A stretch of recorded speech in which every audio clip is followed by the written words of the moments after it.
되었나이다. 아멘. 우리 옆 사람과 한번 인사하겠습니다. 사랑합니다. 축복합니다.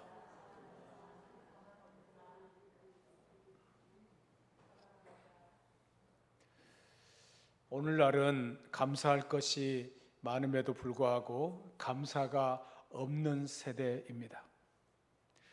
감사가 없기 때문에 불평하게 되고 마음이 우울해지게 됩니다. 세계보건기구 WHO는 21세기에 인류를 괴롭히는 10대 질병 중 하나를 우울증이라고 지적했습니다. 2020년도에는 우울증이 심장병 다음으로 세계 2위의 질병이 될 것으로 예상했습니다. 한국인도 성인 6명 중에 한 사람이 우울증에 시달리고 있고 전 국민의 8%인 320만 명이 극심한 우울증에 시달리고 있다고 합니다. 우울증은 당뇨병과 심장병, 암, 심지어 골다공증과 같은 기존 질환에 나쁜 영향을 주기도 합니다. 우울증을 마음의 감기라고 불리고 있습니다. 감기에 걸리면 멀쩡하던 사람도 심한 고통에 시달립니다. 마찬가지로 우울증 증상은 우울한 기분, 흥미와 즐거움의 상실, 기운이 없고 매우 피곤하며 활동 감소성의 증상으로 나타나곤 합니다. 이러한 우울증을 방치할 경우에는 흥미를 잃고 자기 활동을 못하고 심한 경우에는 자살로 이어지기도 합니다. 우울증이 생기는 원인이 여러 가지가 있지만은 무엇보다도 자기 생활에 대한 불만 때문에 일어나는 것이라고 말할 수 있습니다. 그러면은 우울증을 치료하는 방법은 무엇입니까? 범사에 감사하는 것입니다. 실제로 의사들은 우울증 환자를 치료하기 위해서 항상 긍정적인 생각, 밝은 생각, 감사하는 마음을 갖도록 권장하고 있습니다. 그리스도인들이 감사해야 한다는 것은 아무리 강조해도 지나치지 않습니다. 감사는 신앙생활의 온도계와 같습니다. 감사지수가 올라갈수록 성숙한 신앙인이 되는 것입니다. 어떤 상황에서도 담대하게 하나님을 바라보고 일어설 수가 있는 것입니다. 그러나 불평지수가 높은 사람은 좋은 것 가운데서도 원망을 합니다. 이 파핀이라는 사람이 이런 말 했습니다. 3가지만 있으면은 하나님께 감사드려야 한다고 했는데, 첫째는 일용할 양식 있는 것 때문에 감사해야 되고, 둘째는 몸의 건강 때문에 감사해야 되고, 세 번째는 소망이라는 것이 있어서 감사해야 한다라고 말씀했습니다. 인간의 언어 중에 감사라는 말처럼 아름답고 존귀한 말은 없습니다. 성인이 되면은 대략 2만 5천 개의 낱말을 알게 되는데, 다른 사람을 기쁘게 할 수 있는 최고의 단어는 감사합니다라는 말입니다. 하나님도 감사합니다라는 고백을 제일 기뻐하셔서 감사하는 영혼들에게 기쁨과 복을 허락해 주시는 것입니다. 감사가 있는 곳에 정이 있고 웃음이 있고 기쁨이 있습니다. 신앙생활은 감사하는 생활이어서 감사하는 마음으로 일어날 때 신앙은 움직이는 것입니다. 반대로 감사함이 시들어갈 때 믿음이 약해지고 불평과 원망이 생겨나는 것입니다. 영국의 종교가요 기도의 사람으로 유명한 윌리엄 로우는 말하기를, 만일 어떤 사람이 인생의 만족과 행복을 찾는 가장 빠르고 확실한 방법이 무엇이냐고 묻는다면 나는 대답하기를, 어떤 사건이 일어나든지 그 사건에 대해서 무조건 하나님께 감사하고 찬양하라고 할 것입니다. 왜냐하면 어느 때는 큰 역경을 만난 때에는 당장은 큰 재난 같지만은 하나님께 감사하고 찬양할 때 그것이 도리어 축복의 결과가 될 때가 많기 때문이다 라고 말했습니다. 오늘 본문에 보면은 감사하는 자가 되라고 말씀했습니다. 오늘 17절 말씀을 같이 읽습니다. 17절입니다. 시작. 또 무엇을 하든지 말이나 일에나 다 주 예수 이름으로 하고 그를 힘입어 하나님 아버지께 감사하라. 교인 중에는 늘 감사와 찬송을 하는 사람이 있는 반면에 늘 불평과 낙심, 원망에 매여 지내는 사람도 많습니다. 꽃이 있는 곳에 향기와 꿀이 있고 거기에는 나비와 벌이 모이게 됩니다. 마찬가지로 하나님을 중심에 모시고 사는 사람에게는 언제나 감사와 찬송이 넘치게 될 줄로 믿습니다. 감사와 찬송이 있는 곳에는 성령의 능력도 임하게 되는 것입니다. 그러나 악취가 있는 곳에는 사탄의 역사만 있습니다. 불평하는 자에게는 더 많은 불만의 조건들이 주어지지만은 감사하는 자에게는 더 큰 감사의 조건이 주어지는 줄로 믿습니다. 영국의 성경 주석가 매튜 헨리 목사님은 이런 말했습니다. 감사는 산수에서 더하기와 같다라고 말했습니다. 모든 것에 감사하면은 거기에 하나님의 축복이 더해집니다. 어떤 일이든지 어디서든지 감사하면은 플러스의 축복이 주어지는 것입니다. 그러나 반대로 원망과 불평은 빼기와 같아서 있는 것까지도 빼앗기고 없어집니다. 감사하는 사람은 점점 더 풍족한 삶을 살지만은 원망하고 불평하는 사람들은 자꾸 없어지고 자꾸 빼앗겨서 결국 불행하게 살 수밖에 없는 것입니다. 어떤 사람은 이 마음의 동산에 피는 꽃 가운데 가장 아름다운 꽃은 감사의 꽃이며 사람의 마음에 피는 제단에서 감사가 죽으면 그 사람은 죽은 것이나 마찬가지다라고 말했습니다. 또 어떤 사람은 오늘날 범하는 모든 죄 중에는 대개 감사가 결여된 때문이라고 말했습니다. 감사가 없어지면은 아무리 좋은 환경에도 행복을 느끼지 못하면서 감사하지 않은 사람은 사람들에게 기쁨이 없어진다는 것입니다. 감사하지 않은 사람은 만사가 불평불만입니다. 좋아하기 때문에 긍정적인 삶을 살지 못하고 나아가서는 성공적인 삶을 살기도 어려운 것입니다. 신앙적으로 볼 때 하나님께 영광을 돌릴 수 없고 하나님께 더 큰 축복을 받을 수가 없고 하나님의 마음에 드는 사람이 될 수가 없는 것입니다. 그래서 영국의 작가 아이작 웰튼이라는 사람은 하나님의 주소는 두 곳이 있는데 첫째 주소는 하늘나라이고 두 번째 주소는 감사하는 사람의 마음이다라는 말을 했습니다. 하나님은 물론 하늘에 계시지만은 감사하는 사람의 마음에도 계신다는 말을 했던 것입니다. 감사가 없는 사람은 마음에 찬바람이 부는 삭막한 광야와 같은 곳이라 그런 곳이라고 말할 수밖에 없습니다. 그래서 유대인의 랍비들이 쓴 탈무드에 보면은 세상에서 가장 현명한 사람은 배우는 사람이고 세상에서 제일 강한 사람은 자기를 이기는 자이고 세상에서 가장 행복한 사람은 범사에 감사하며 사는 사람이라고 말했습니다. 그래서 존 헨리 박사는 감사는 최고의 항암제요, 해독제요, 방부제다라고 말했습니다. 여러분 항상 감사하는 마음을 가지고 긍정적인 마음을 가지고 기쁨의 마음을 가지고 살아갈 때 그 사람은 건강하게 살아가게 될 줄로 믿습니다. 감사하는 마음이 식어버리기 때문에 자꾸 우리의 마음이 시들어가고 그리고 질병에 걸리기가 쉬워진다는 것입니다. 감사의 마음이 사라져서는 안 됩니다. 항상 감사해야 될 줄로 믿습니다. 우리 옆 사람을 향해서 감사합니다 한번 하겠습니다. 시작. 서로를 향해서 감사하는 마음을 가지고 살아가야 할 줄로 믿습니다. 그러면 어떻게 감사해야 됩니까? 첫째는 언제나 마음으로 감사해야 됩니다. 감사의 시작은 마음으로부터 시작되는 것입니다. 마음이 감사로 가득할 때 그것이 외면으로 나타난 생활이 감사로 가득하게 되는 것입니다. 예수님은 누가복음 6장 45절에서 이렇게 말씀하셨습니다. 누가복음 6장 45절 시작.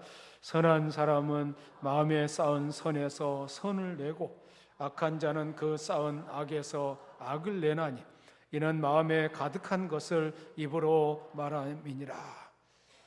항상 감사하는 마음을 가지고 살아가야 다른 사람을 향해서 이 선한 것을 나타낼 수가 있는 것입니다. 언제나 감사하는 마음을 쌓아야 되고 감사가 넘치도록 마음을 지켜야 합니다. 잠언 4장 23절 같이 보겠습니다. 잠언 4장 23절 시작. 모든 지킬 만한 것 중에 더욱 내 마음을 지키라. 생명의 근원이 이에서 남이니라. 마음에 불평불만이 깃들이지 않고 언제나 감사가 있도록 마음을 지켜야 될 줄로 믿습니다. 골로새서 4장 2절입니다. 골로새서 4장 2절 시작. 기도를 계속하고 기도에 감사함으로 깨어 있으라. 우리의 심령에 잠자는 사이에 악한 영이 와서 불평의 가라지를 심지 않도록 우리의 마음에 깨어 있어야 한다는 것입니다. 감사의 이 등불을 언제나 밝힘으로 마음이 깨어 지켜야 한다는 것입니다. 그렇지 않으면 악한 영이 와서 이 영이 그 가라지 신고 간 가라지가 30배, 60배, 100배로 자라서 우리의 온 심령은 불평, 불만의 가라지밭이 되고 말 것입니다. 그래서 늘 우리는 감사의 생활을 해야 되고 감사의 안경을 써야 합니다.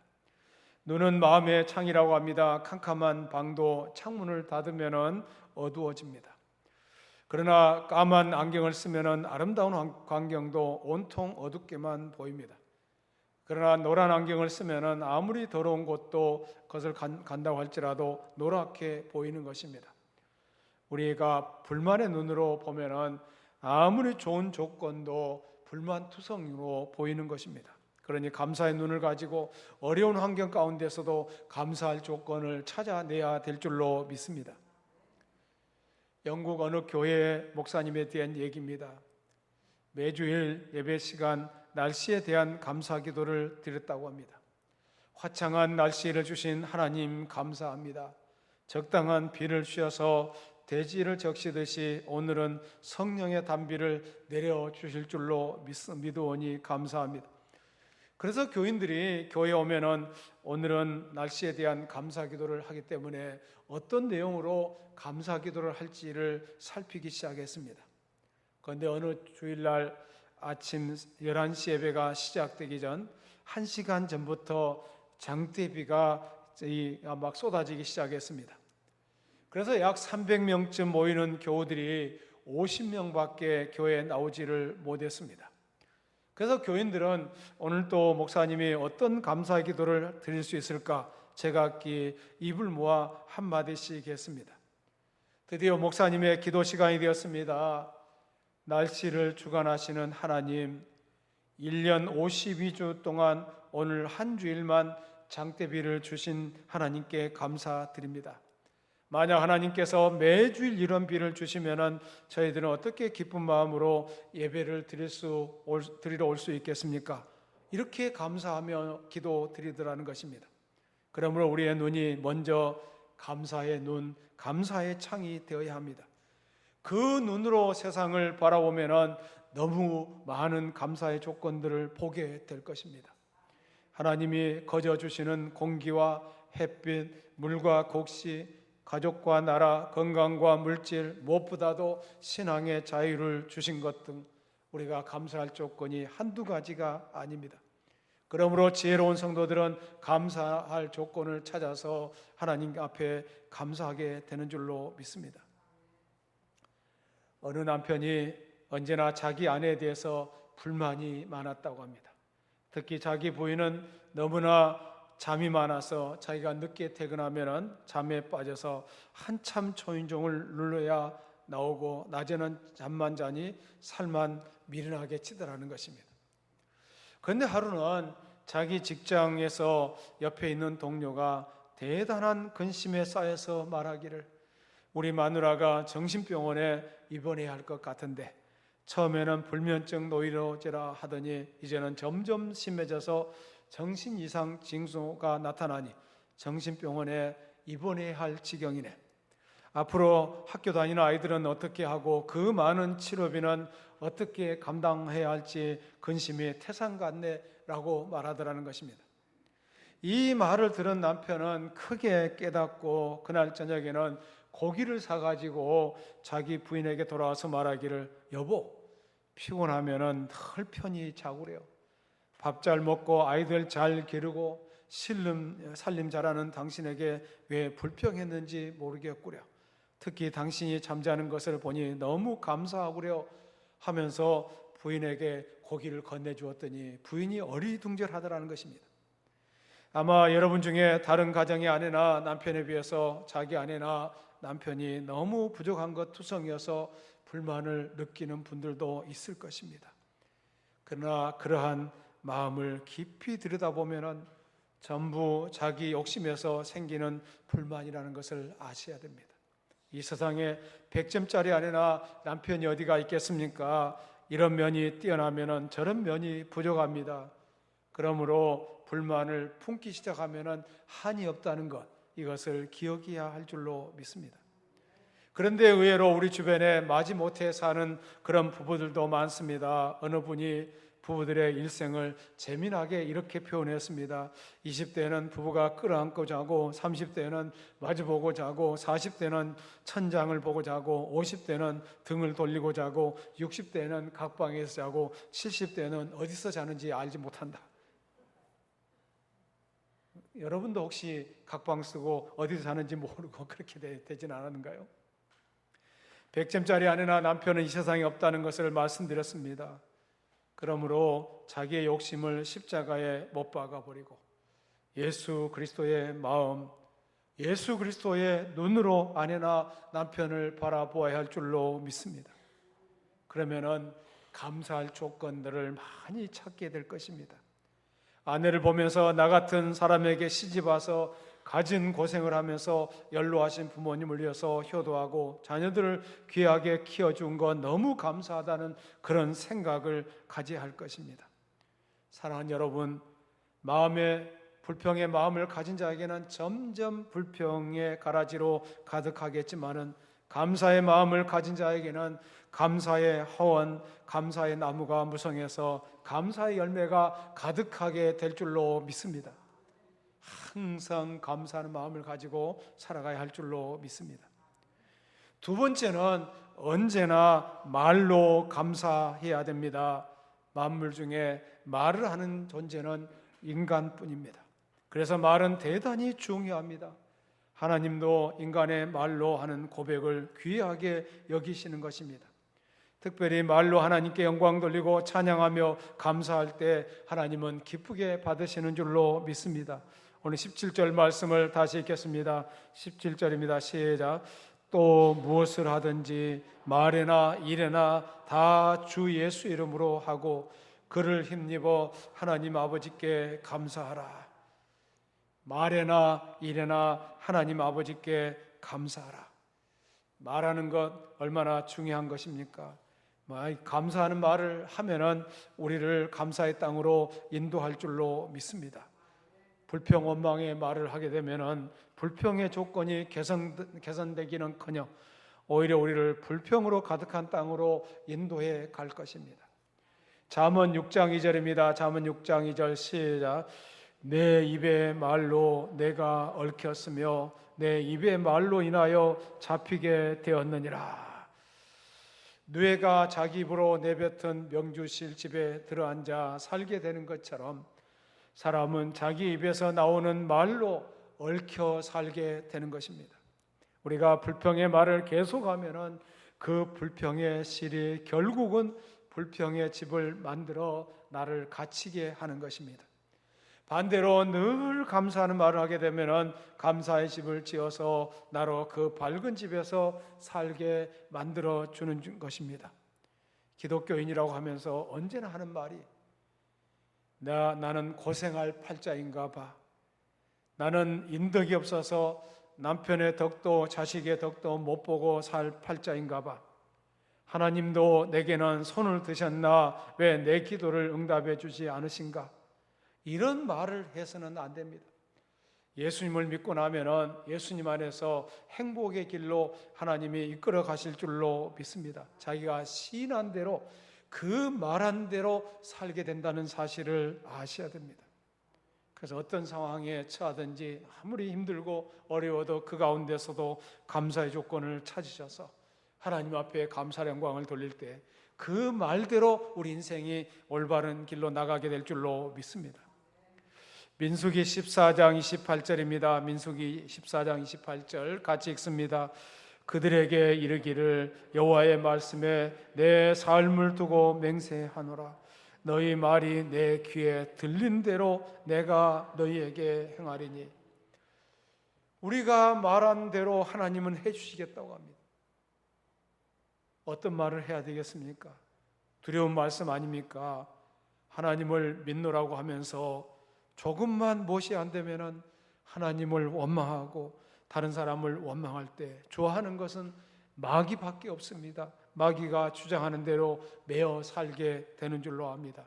그러므로 불평할 수밖에 없는 환경, 역경 가운데라도 억지로라도 감사의 말을 하시기를 바랍니다. 좋으신 하나님은 반드시 선한 길로 인도하실 줄로 믿습니다.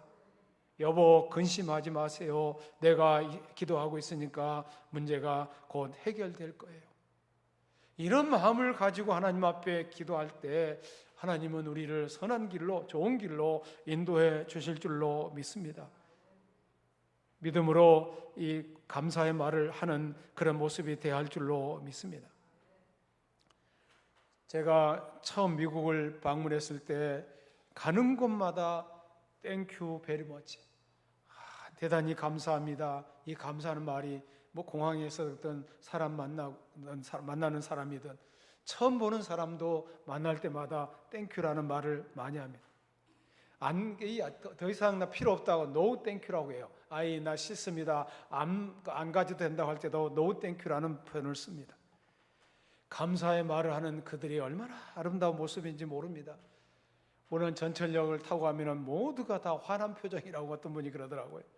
여러분, 감사하는 마음, 처음 만난 사람도 이 생긋생긋 웃으면서 감사하는 사람이 되어야 할 줄로 믿습니다. 입을 열어서 감사할 때 하나님은 그 사람을 통해서 영광을 받으시고 찬양하는 삶이 될 줄로 믿습니다. 세 번째로 우리는 제물로 감사해야 됩니다. 우리가 하나님께로부터 많은 물질을 받았습니다. 우리가 물질로 하나님께 감사하는 것은 당연합니다. 마태복음 6장 21절입니다. 마태복음 6장 21절 시작. 내 보물 있는 그곳에는 내 마음도 있느니라. 우리가 받은 바 물질로 감사할 때 우리의 마음도 하나님께 가게 되는 것입니다. 그런데 하나님은 우리의 바친 물질을 씨앗으로 인정하는 것입니다. 그래서 우리는 30배, 60배, 100배로 열매를 거두게 되는 것입니다.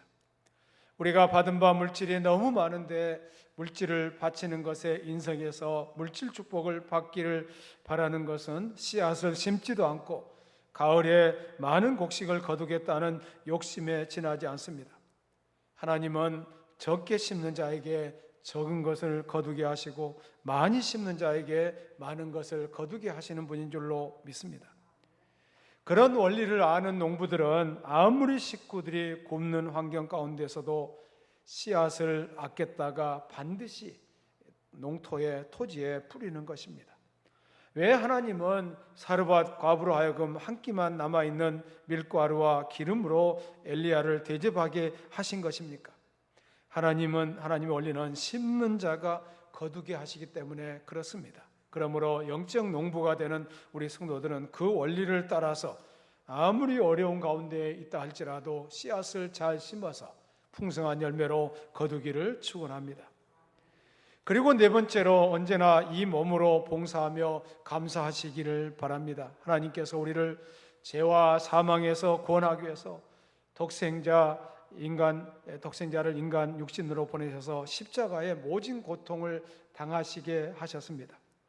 그러므로 우리의 몸을 살려주신 그 은혜를 갚기 위해서 몸으로 땀 흘려 봉사함으로 감사하는 것은 당연한 일일 것입니다. 이 몸이 이미 주님의 핏값으로 사신 몸이니까 내 것이 아니라 주님의 것이라고 인정하면서 살아가야 할 줄로 믿습니다.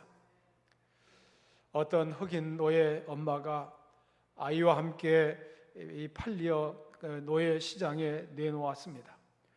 그래서 어떤 백인이 엄마만 원하고 아이는 원하지 않았습니다. 그러자 엄마는 엄마대로 아이를 놓지 않으려고 아우성을 치고 아이는 엄마를 놓치지 않으려고 악을 쓰며 울고 있었습니다.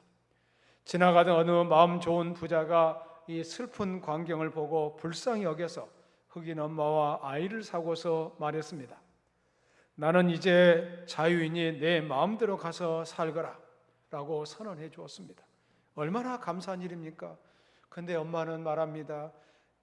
저는 이제 주인의 것입니다. 나와 아기를 살려주신 그 은혜를 갚기 위해서 일생 주인께 헌신하겠습니다. 일생 주인을 받들어 섬기겠다고 그렇게 고백했다는 것입니다. 바로 이런 자세가 우리 그리스도인들에게 있어야 될 줄로 믿습니다.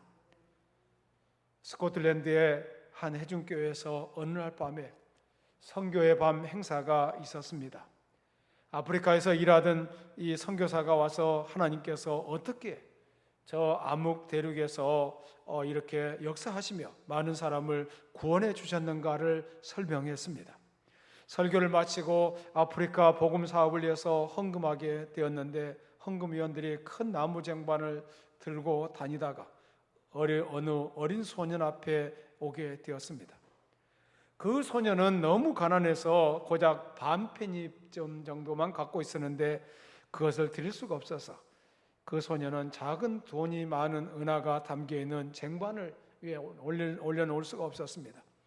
소년은 헌금위원들에게 나무 쟁반을 마룻바닥에 내려놔 달라고 부탁했습니다. 그리고 쟁반 위로 신발을 벗고 올라가서 잠시 동안 서 있었습니다.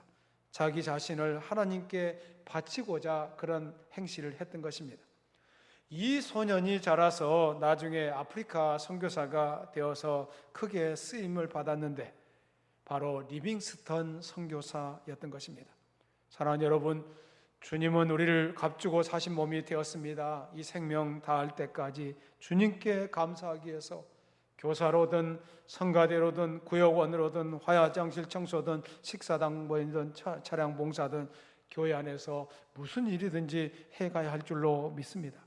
아니면 이웃을 위해서 어려운 이웃을 위해서 시간을 위해서 무엇인가 작은 일에 헌신할 때 하나님께서 여러분을 기억해 주실 줄로 믿습니다. 이렇게 감사하는 삶을 살아갈 때 하나님은 우리 가운데 능력으로 나타나는 줄로 믿습니다. 역대하 20장에 보면은 여호사밧 왕이 나옵니다. 모압과 암몬 연합군이 10만 명 이상의 병력을 이끌고 예루살렘을 완전히 포위했습니다. 온 백성들이 간담이 서늘해졌습니다. 이스라엘은 멸망의 위기에 빠지게 되었습니다. 이 상황 가운데 이스라엘 백성들은 무엇을 했습니까? 이 왕과 신하들과 모든 백성들이 하나님 앞에 나아가 기도하기 시작했습니다. 하나님은 레위 사람 야하시엘을 통해서 말씀하십니다. 전쟁은 여호와의 것이니 내가 너희를 위해서 싸워주겠다.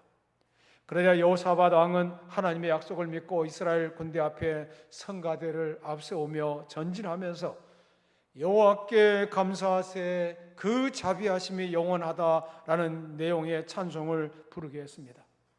그러자 기적이 일어났습니다. 그들의 불평과 원망을 하지 않고 그 역경과 죽음의 검을 폭풍 앞에서 오직 감사와 찬송을 시작하자마자 하나님께서 적들을 다 물리쳐 주시는 역사가 나타났던 것입니다. 여호사밧 군대는 칼 한 번 휘두르지 않고 오직 감사의 찬송으로 큰 승리를 거둔 것입니다. 감사의 찬송은 이처럼 하나님의 능력이 나타나는 일인 줄로 압니다. 1874년부터 1877년까지 미국에는 3년에 걸친 심한 가뭄과 엄청난 수의 메뚜기 떼의 습격으로 농작물은 전멸하고 대공황에 빠졌다고 합니다. 그러한 때 미네소타 주지사 필스버리는 모든 주민에게 1877년 4월 27일을 감사 기도의 날로 정하고 감사 기도를 하도록 선포했습니다. 농작물은 전멸했지만은 몸이 살아있고 앞으로도 기회를 주실 하나님께 먼저 감사하자는 내용이었습니다. 미네소타 주민 전체의 감사 기도가 하늘을 덮었습니다. 그러자 놀라운 일이 벌어졌습니다. 들판을 덮었던 메뚜기떼가 며칠 사이에 전부 죽었습니다. 과학적으로는 설명할 수 없는 기적이었습니다. 그렇습니다. 역경 중에서 감사할 때 하나님은 그 믿음을 기뻐하셔서 놀라운 은혜를 통해서 가장 좋은 길로 인도하실 줄로 믿습니다. 영국에 한 소년이 있었습니다. 골목길에서 놀다가 친구가 던진 돌에 눈을 맞고 쓰러졌습니다. 이 소식을 전해 들은 부모님은 현장에 달려가 소년을 안고 병원으로 뛰어갔습니다. 그러자 의사는 고개를 흔들면서 두 눈은 실명되었으며 회복할 가능성이 없다라는 말을 했습니다. 그 말을 들은 부모님의 마음이 얼마나 낙심이 됩니까? 얼마나 슬픕니까? 그때 그 소년이 또렷한 목소리로 이렇게 말했다고 합니다. 엄마, 아빠, 눈은 잃었으나 머리는 남아있어요 라고 말했다고 합니다. 이렇게 역경 가운데서도 감사를 나타낸 소년은 하나님의 인도하심을 받아 위대한 인물이 되는데, 그분이 바로 시각장애자로서 영국의 경제학자요, 케임브리지 대학 교수요, 국무위원이었던 헨리 포세트라는 사람입니다. 감사할 때 능력이 나타나게 되는 줄로 믿습니다. 감사할 때 하나님의 축복이 따라오는 줄로 믿습니다. 사랑하는 성도 여러분, 오늘 우리는 2023년도 맥주 감사주의를 지키고 있습니다. 우리는 원망과 불평을 하지 말고 우리 생을 다하는 날까지 더욱더 감사하는 삶이 되어야 할 줄로 믿습니다. 항상 감사하기로 결심하시기 바랍니다. 언제나 마음으로 하나님 앞에 감사하고, 언제나 말로써 감사하시고, 언제나 제물로써 하나님께 감사하시고, 언제나 몸으로 봉사하며 섬기는 삶이 되어야 할 줄로 믿습니다. 이렇게 감사할 때 하나님의 능력이 나타나고 우리는 감사하는 자가 될 줄로 믿습니다. 감사하는 것이 하나님의 명령입니다. 하나님이 기뻐하시는 일인 줄로 믿습니다. 하나님의 능력이 나타나는 길인 것을 기억해야 할 줄로 믿습니다. 마음으로, 입술로, 행함으로 감사하는 삶이 되기를 주님의 이름으로 축원합니다. 살아계신 하나님 감사합니다. 오늘 이렇게 1년 절반을 하나님 은혜 가운데 살아오게 하셨고, 오늘 7월 첫 번째 주일을 지키게 해주신 것을 감사합니다.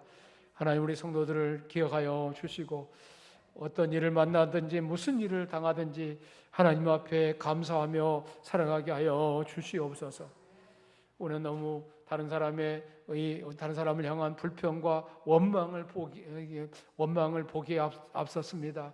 하나님, 우리의 생각과 마음을 고쳐 주시옵소서. 감사의 조건을 찾게 하여 주시옵소서. 감사하는 마음으로 바라보게 하여 주시옵소서. 이 세상을 향해서, 남편을 향해서, 아내를 향해서 감사의 조건을 찾게 하여 주시고, 자녀들을 향해서도 감사의 조건을 찾게 하여 주시옵소서. 오늘도 감사한 마음으로 살아가기로 결단하는 당신의 종들을 축복하여 주시옵소서. 예수님 이름으로 기도드리옵나이다.